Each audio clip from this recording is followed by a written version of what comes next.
Sabay-sabay natin alamin ang mga kaganapan na nangyayari sa ating bansa.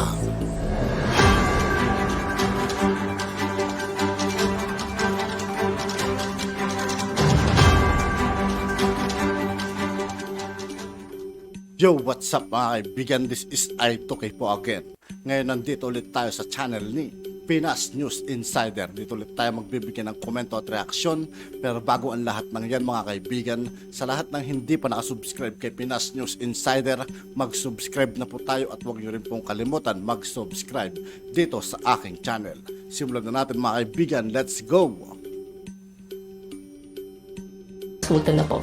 40 to 50 seconds? You said that particularly cocaine ang tinitest ninyo. Why cocaine?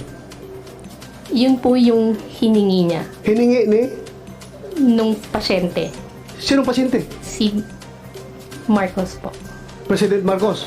Pero kung Hindi. ako walk-in lang ako, pupunta ako doon sa iyo. Grabe, nagsisilabasan yung mga ganitong klaseng issue mga kaibigan, ano? Totoo kaya talaga to? Grabe, ano? I want a drug test. It's true. Anong gagamitin ninyo? Kung ano pong hihingin nyo. Oh, may ganun ba na hingi? Sure ka? Usually po Cocaine kasi, ang hiningi ng pasyente ng panahon na yun? opo, Ito ang balita ngayon, viral ngayon Mukhang malakas-lakas na ebidensya to mga kaibigan, ano?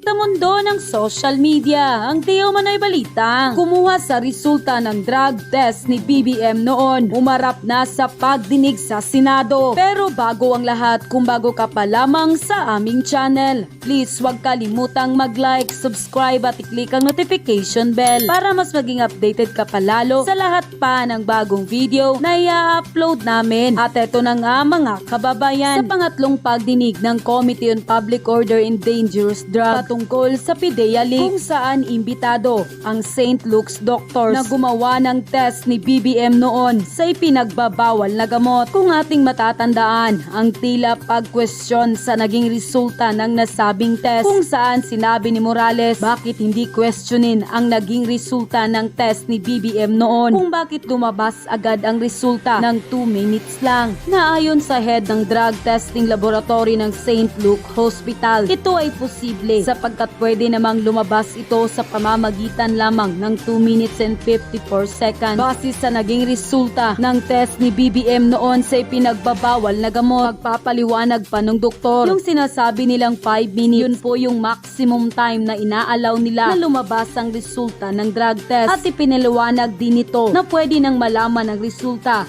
kahit 40 to 50 seconds pa lamang ay maaari nang lumabas kung positibo o negatibo sa nasabing test. At ayon sa drug analyst na bumasa sa resulta ni BBM, ang ginawang test nito ay sa cocaine lamang sapagkat ito lamang ang kinuhang test nito ng panahong iyon para patunayan sa publiko na ito ay hindi gumagamit ng ipinagbabawal na gamot. Ngunit tila hindi nagustuhan ni Senator Bato de la Rosa at tila kwenisyon nito kung bakit cocaine test lang ang kinuha. Gayong kung mga ordinaryong tao lamang ang magpapadrug test ay hindi naman sinasabi kung anong uri ng ipinagbabawal na gamot ang ipapatest. Samantala, hindi naman mapigilan ng marami sa ating mga kababayan na magbigay ng kanilang hinaing at komento sa mundo ng social media. At ayon pa sa kanila, mas maganda ulitin ang pagpadrug test harapan ng mga senador para walang bias. Saka na kayo mag-hearing about dyan pag wala na sa posisyon yung inaakusahan para maging patas, kasi kahit sino talaga ay magsisinungaling at hindi magsasabi ng totoo. Kung presidente mismo ang tutumbukin mo, kahit ako sasabihin kong hindi totoo kasi mawawalan ako ng trabaho. Grabe ba talaga to?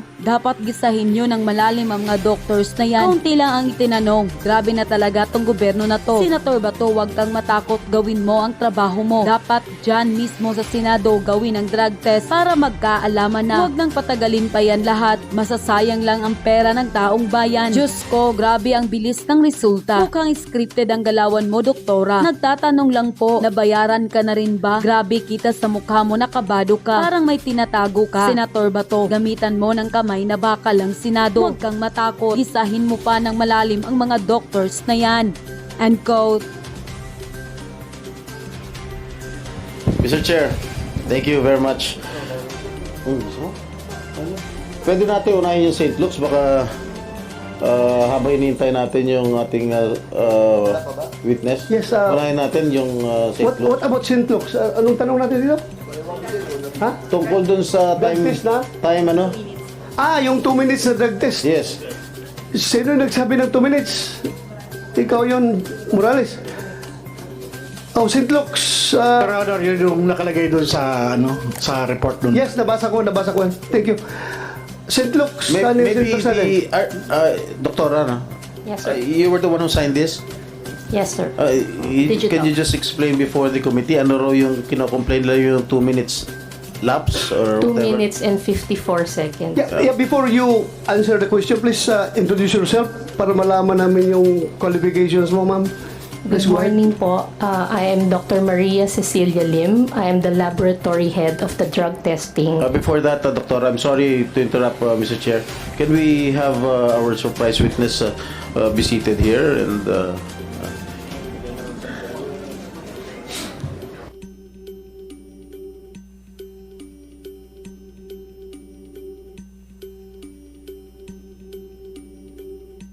he is the former PDEA chief. Of course, you know him very well, Mr. Chair.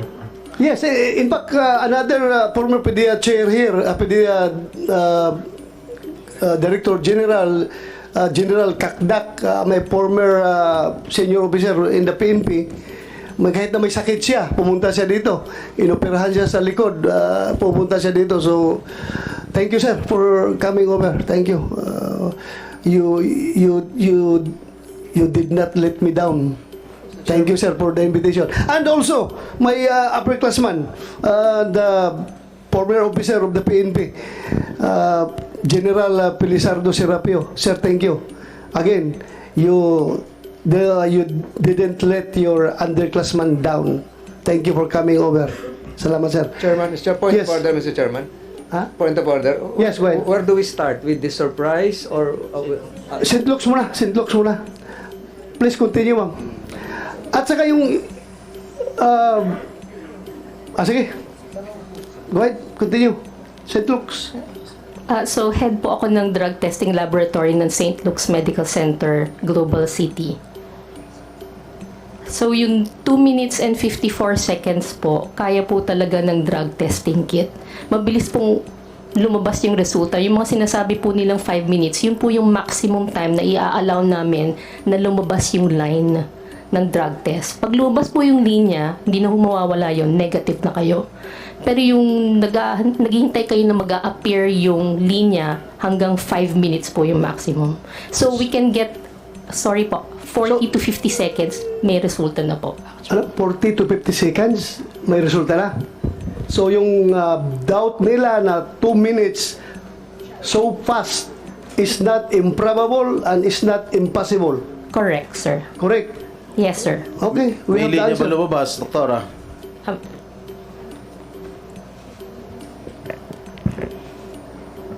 Good morning Please po. identify yourself.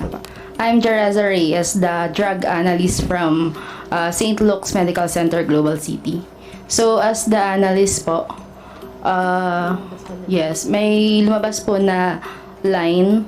So, sa drug test kit po natin, meron dun yung control line at saka yung line for the drug analyte. So, dun po sa resulta, may lalabas po dapat siya talaga na line as negative. Negative. Yes. Negative. Yes po. Alright. Will that satisfy everything? Mr. Chairman. Yes, Mr. Chairman. go ahead, Senator Escudero. Permission of Senator Jinggoy. On this point, Dr. Fernandez, and to Ms. Reyes, yung 2 minutes and 54, 57? 54.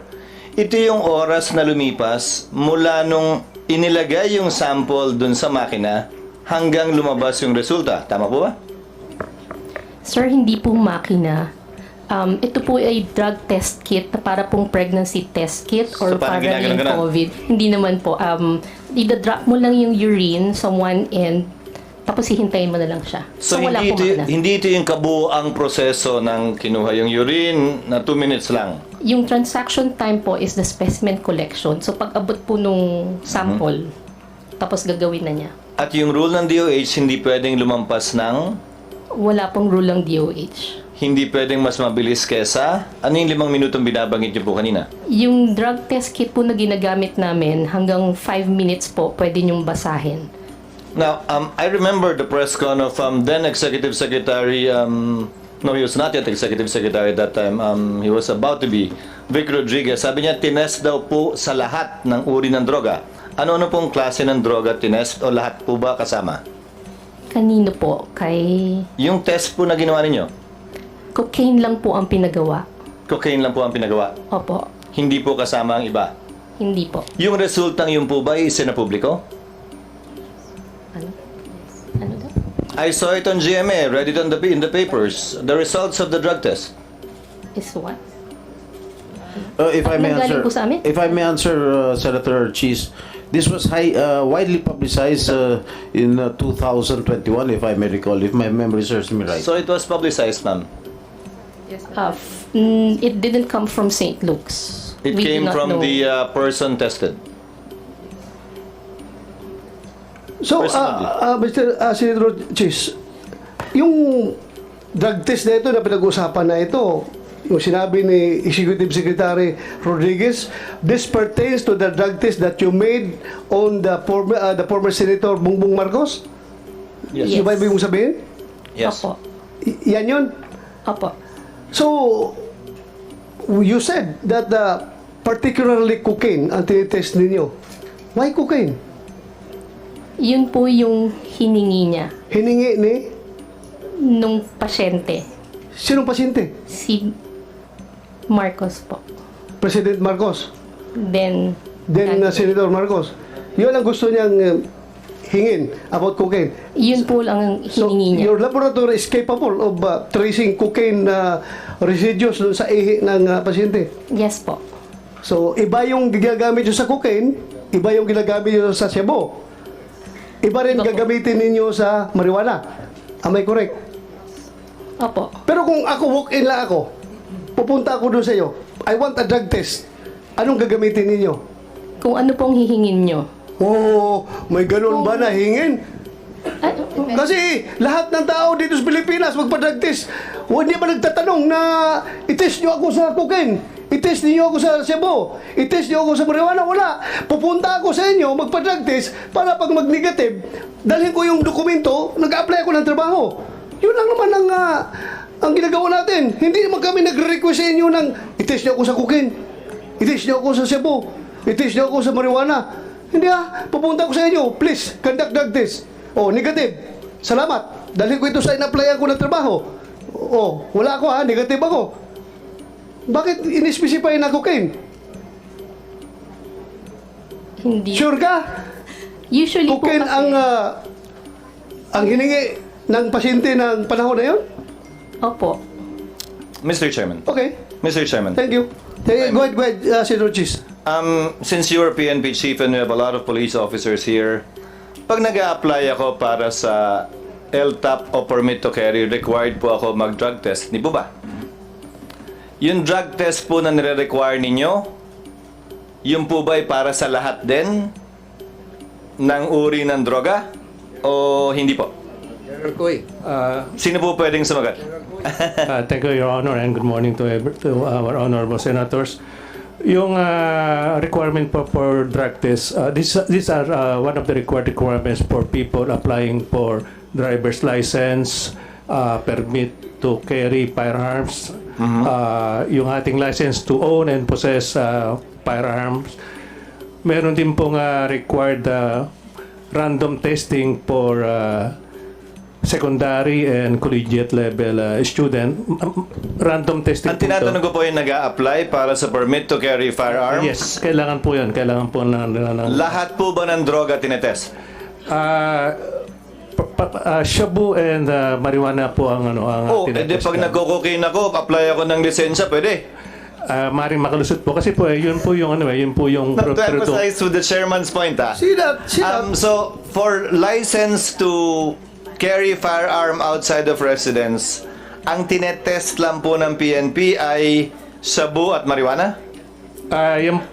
Yan po yung predominant. Yes or no, sir? Meaning, apparently there are different tests. Yes or no, sir? Recording in yes, Your progress. Honor. Number 2, drug test for driver's license. Ano lang po yung tinetest? Ganun din po. Your Honor, shabu lang. shabu and marijuana, for marijuana. And marijuana. So yan po yung nire-require ng gobyerno? Sa mga pagkakataong nire-require ng drug test? Yan, kasi po yan, iba-iba pong reagent na ginagamit dyan eh. At itong shabu and marijuana being the predominant drugs na ginagamit natin, yan po yung marami na tayong reagents. Sir, saan po nakasulat yan? Na shabu and marijuana lang ang test natin?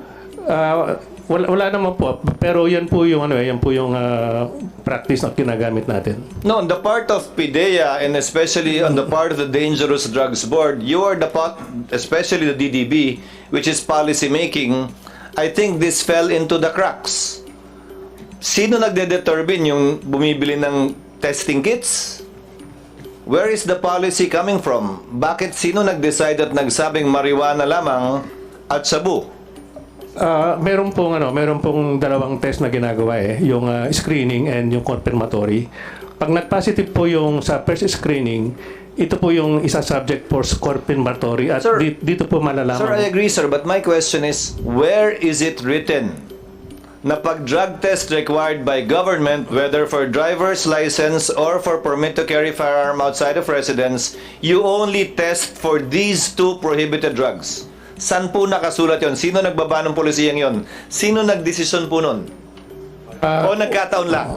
Nakasanayan lang? Wala pong ganung policy. Ganun lang, yan lang po yung ginagawa siguro po dahil sa additional expenses kung gagamit pa ng reagent. Pero yun nga po, doon sa secondary testing po, doon sa confirmatory testing, dito po malalaman kung anong drugs yung na-detect doon sa initial screening. Perhaps there is another gap the good chairman of the committee can look into, Mr. Chairman. Why is it that it's only only the tests for shabu and marijuana is being used? Because clearly shabu and marijuana would be called the poor man's addictive drug, while cocaine would be the richer man's addictive drug. So kahit pala sa testing, pinapaboran yung mayaman kumpara sa mahirap. Di ba dapat kung nagtitest tayo, gaya ng sinabi ni Senator Bato, lahat na. But the point I'm driving at, Mr. Chairman, is kung ang gobyerno namimili ng kung anong droga ang itetest, lalo naman siguro kung yung individual na magpapatest, kung anong babayaran niya. And I remember that time, I think this test was done in November, and issues were being raised with then candidate Bongbong Marcos that these issues were raised against him. That allegedly he was a cocaine user, and that's why at that time they conducted these tests to answer in light of the political perhaps weather at that time, the issues being raised against him. Although there is no legal requirement for a candidate to do a drug test, that was attempted at some point in time in our history to require a drug test, but the Supreme Court unfortunately struck it down as an additional requirement for elective office, which is not allowed under the Constitution. Unfortunately, sana nga ni-require yun, pero hindi. Sabi ng Korte Suprema, hindi pwede. Applying a higher standard, a less stricter standard insofar as running for public office is concerned. So I guess that answers the query of the chairman, and that reveals a loophole too insofar as the drug testing rules of the Philippine National Police, the PIDEA, and the DDB is concerned. Thank you, Mr. Chair. Thank you, Senator Chis. So I presume that as a result of this inquiry in aid of legislation, this committee will propose a measure requiring all candidates to undergo drug test before they will be I know it's bawal according to our constitution. So pag mag-propose tayo, automatically hindi yan makakalusot because that's unconstitutional. Just to set the record straight, because people are listening to us right now. Sabi ni Bato, kailangan daw ng ang committee niya is in aid of legislation. So we are waiting for legislation na pwede niya ma-come up after this hearing. So kung mag-propose tayo ng ganong legislation requiring candidates to undergo drug test, sigurado according to Senator Chis Escudero, that's unconstitutional. So hindi talaga makalusot yan dito. So please, you are listening right now. Yan po ang explanation. But nothing prevents the chair and the committee from instructing the DDB from coming up with relevant policy as it is its job under the law. Yes. Insofar as the type of tests to be conducted whenever drug testing is required, as the case may be for the issuance of a driver's license or for the issuance of a permit to carry a firearm outside of residence or any other circumstance the Thank you. executive branch may necessitate. Thank you, Pati Your yung Honor. random drug test, nag-random drug test tayo sa Senado. I'm also curious, Recording ano ba in yung progress. tinetest sa random drug test? Baka naman pili lang din. So again, I urge the DDB, come up with policy guidelines with respect to these things. Required and random drug test. Alam Ano mo mga yung- droga i-test natin? Alam mo yung random drug test, Mr. Chair, Senator Chis Escudero, lalo na sa PNP, nung panahon na bata pa kami, ang random drug test, mahal yan kasi. Nung panahon, magastos talaga yan. Magpa-drug test ka ng maraming tao. Ang ginagawa ng mga commander namin, pinipili lang yon, random ko no ha, pero pinipili yung mga mukhang adik na pulis. Ikaw. Mag-drug test ka. Totoo ha, totoo ba? Just to, para hindi masayang ang resources ng gobyerno, talaga pinipili yung mga nabalitaan na gumagamit ng droga na pulis. Ikaw, drug test ka. Random ito ha, random. Oh. Purposive sampling pala yun, hindi pala random sampling. Purposive sampling. Ikaw, kasi alam ko gumagamit ka. But going back to St. Luke's, in fairness to St. Luke's, it's very clear here sa drug test report na ginawa nila to Marcos Ferdinand Jr. Romualdez, nakalagay dito ang pangalan. The result is drug metabolite is cocaine. So it's correct na cocaine talaga. So cocaine yung pinapatest niya. Yes po. Siya Yes mismo po. ang volunteer na cocaine ang ipapatest. So result negative. Further questions? Bakit 2 minutes? Sabi niyo possible. Kayang-kaya 2 minutes. Yes po. Okay. So, that's it. Thank you for your cooperation. Maraming salamat. Hindi ito imposible, ha? Posibleng-posible talaga. Yes po. Thank you. Thank you for that. Senator Jinggoy? Maybe we can excuse the doctors from St. Luke's already, since they have already answered our questions. Unless other senators will ask some questions. Sandali lang, ha? Sandali lang.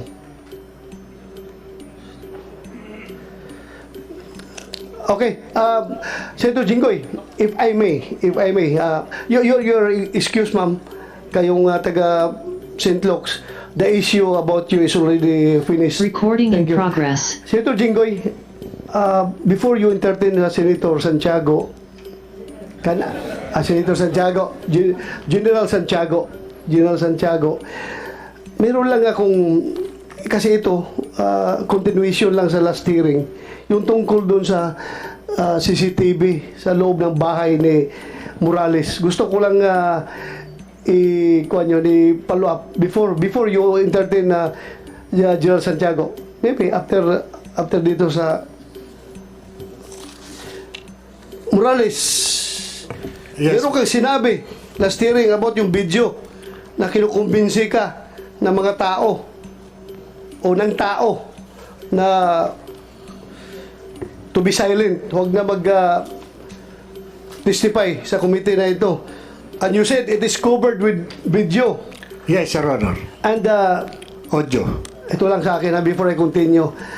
Ang sa akin lang kasi, ang problema mo, inuna mong pinalabas doon sa programa ni Maharlika yung video mo kaysa dito sa committee na ito. That's alam mo, you are ongoing yung ating Senate investigation. Ano bang hindi ka pa makapaghintay na i-present mo muna sa committee na ito bago mo isiwalat sa publiko yung video na hawak mo? Ako lang wala kang binabayulit na batas, wala kang binabayulit na kuan dito sa Senado, na role sa Senado, pero ako lang, sumama lang ang loob ko dahil anong tingin ng mga tao ngayon? Nauna sa programa ni Maharlika yung video mo, bago natin ipakita dito sa committee, para bang lumalabas na ang committee na ito ay sunod-sunuran sa kung anong pinapalabas ni Maharlika. Ang committee na ito sunod-sunod lang kung anong gusto nila mangyari, susunod ng committee na ito. Dapat na mag-inaisipan mo yan na dapat dito mo una pinresent. Sorry, Your Honor. Sorry. Siguro naintindihan mo yung hinanakit ko as chairman. Naintindihan ko po, Your Honor. Kasi parang ayaw ko man na makipagkumpiyansa sa makipagkompetensya kung gaano ka popular si Maharlika sa kanya mga vlog. Wala po, that's beyond the point. Ang akin lang is, sana you have the respect to this committee na sabi mo, pasensya ka na, ma'am, i-present ko ito sa committee, huwag ko munang i-present sa iyo, unahin ko muna yung committee dahil that is official venue. Itong sa iyo naman is ibang venue ito. Outside of the legislative inquiry na ginagawa itong yung vlogging mo. Dapat ganun sanang sinabi mo. Sana maintindihan mo yung hinalakit ko, ha? Kasi Yes, ang sir, tingin ng tao, susunod-sunuran tayo sa programa ni Maharlika. Kung ano pinapakita niya, susunod kami. Di ba? Yes, Your Wala Honor. sa akin. Patawarin niyo po ako. At hindi na po maulit yun, Your Honor. Kung meron pa tayong succeeding hearing, hindi na maulit. Pero kung nandito sana si Atty. Ochoa, tapos na sana itong hearing na ito. But anyway, sana yung video na sinabi mo. Your Honor, andito po, bali downloaded po dun sa sa CCTV at hihingin ko lang po yung conformity nung aking kaibigan na si Mr. Romeo Enriquez at yung kanyang kausap na si Mr. Eric Santiago para marinig ko mismo sa kanila kung papayagan nila na Wala na, hindi ka na pwede maghingi ng kasi napalabas na doon sa Yes, Your Honor, nandito social po. media. At saka, this is a formal Senate inquiry. Hinihingi namin yung video niyan. So, please, share with us. Mr. Chairman, Yes. before he does, and I'm not objecting to showing the video, whatever crime was committed, to name one would probably be anti-wiretapping. It's already been committed, Your Honor, because it was already made public without the consent or prior consent of those in the video. So he cannot raise that belatedly now. And ginawa na niya eh. So kung may krimen man pong nagawa na kayo, nagawa na eh. Unless, ngayon, nandun na rin naman po yun, nilabas niya, ilang beses nang pinapaulit-ulit, hindi na po dahilan yun para hindi palabas nga. Yes, Your Honor. Okay. At yun na nga mga kababayan, ano na ang masasabi mo? At yun nga po mga kaibigan, dito po nagtatapos ng ating reaction video. Muli ako po si I2K ng Sundalo ng Dunggalo. Maraming salamat sa patuloy na pagsuporta. Yeah, peace out.